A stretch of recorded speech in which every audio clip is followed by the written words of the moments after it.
Nams everyone. I'm so grateful to have this opportunity to address all my dear brothers and sisters on this grace-filled occasion. Bhandara is such a special occasion. A spiritual blanket is cast upon all of us, and we enjoy being steeped in this special transmission, which is nothing but the purest form of love. It brings us all together and creates such a special condition in us. During these few past years, I've had the opportunity to interact with many new Abhyasis. And it's always so interesting because new people come with such a fresh perspective and they ask such interesting questions. So some amongst us are so obedient, whatever our master says for us, we are very eager to follow it.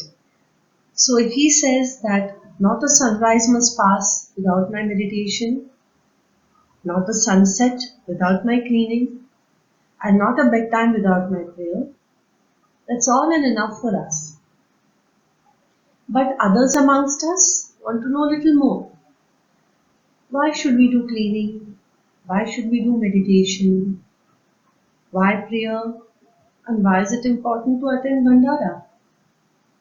And actually, Daji really encourages this spirit of inquiry. So, is it really important to attend in large numbers? Is that what the Bhandara is? Because if that were the case, what about now? In this current lockdown situation, this concept becomes more questionable. So, is it really people coming together in one location? We took this discussion a little further, and what came up was that when many fervent hearts come together, it creates a very special energy which is known as egregore, as many of us may already know. And Babuji refers to this word egregore in his Whispers for the Brighter World. Beloved Daji has demonstrated or given us many examples to explain what this is. So he says that when we go to a hospital, we feel some special kind of atmosphere over there. If we go to a crematorium, again the atmosphere will be different. If we go to a temple, it will be again different. And these are all very distinct from each other. So what is creating this atmosphere? It is nothing but everyone's collective thoughts coming together and changing the environment. So over here, I'd like to share an excerpt from Yearning of the Heart. Daji here mentions that when we all meditate together at one time in any group satsang, it is an egregore effect. Similarly, when all of us pray together, whether we are sitting in Lucknow or Allahabad or Chennai or Bangalore, it has an effect on the whole world. So can you see the impact of the egregore? Not only in that area, not only in Lucknow or Allahabad, but its impact is on the whole world. That is the impact of a spiritual egregore.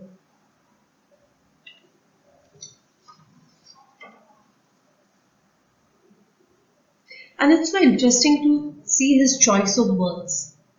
He has said, when we all sit together at one time, he's not said one place, he said one time.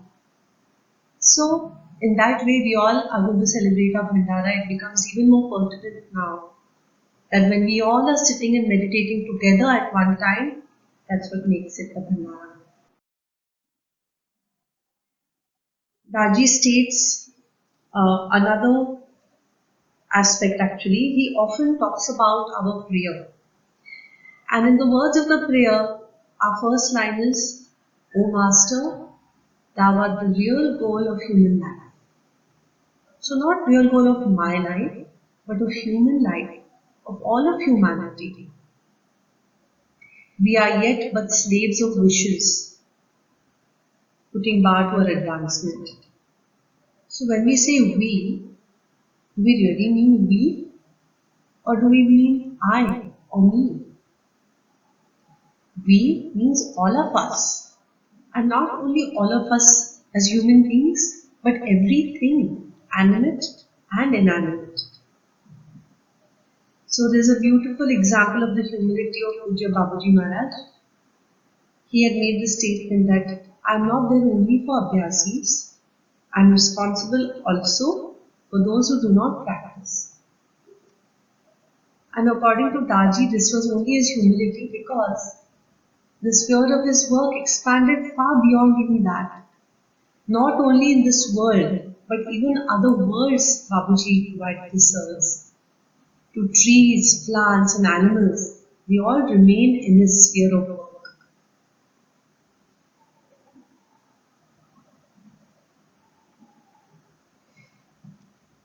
So, it's time that we forget the business of I and embrace the secret of we.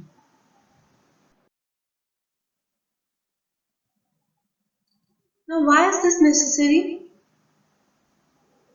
In 1982, Pujya Babuji Maharaj gave a beautiful address to some of his associates, and it's as follows.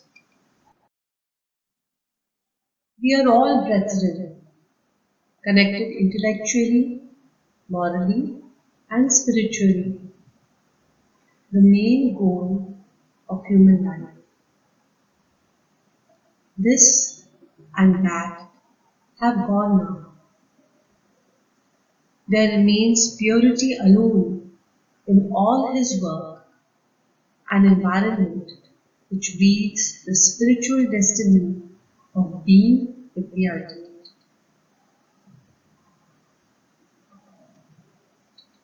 Now, in his book Designing Destiny, The Heartfulness Way, Babuji comments on this.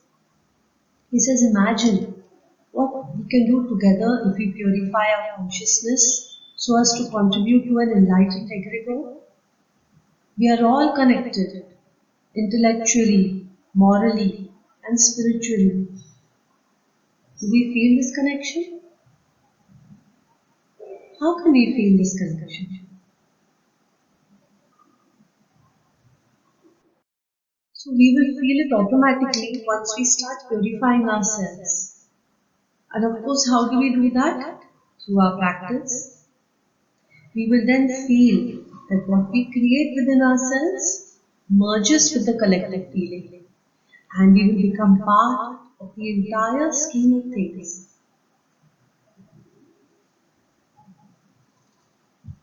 And that is why Babuji has invited us to help raise the vibration of this executive. It is the vibratory level that is preparing this change. The extent to which we have purified ourselves is the extent to which we will contribute to the future course of humanity.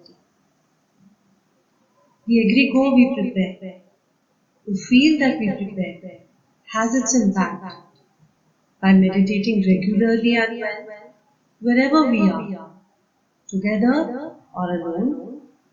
The impact will be felt far beyond our immediate environment, and it will benefit all of humanity.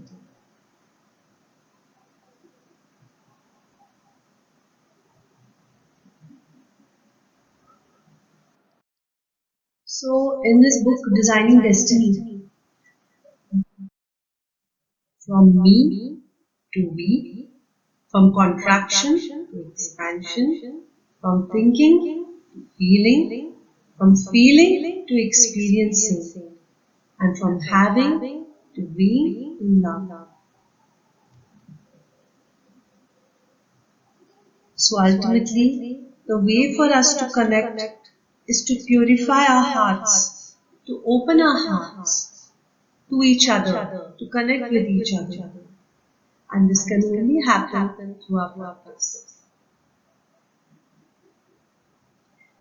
I would like to end by reading Whispers from the Brighter World, which was received on Tuesday, April 27, 2004.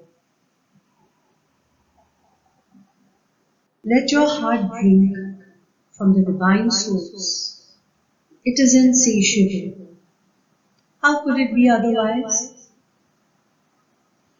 It chose its way a long time ago, the way of love, the only one suitable for it, and which does not disappoint.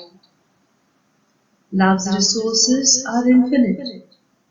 It unites the hearts that open up to it and bestows grace upon them. No equivalent exists in this world. It neither misleads nor disappoints. It brings together. It creates unity and it inspires valiant hearts, adorning them with a celestial attire that can be recognized by informed eyes.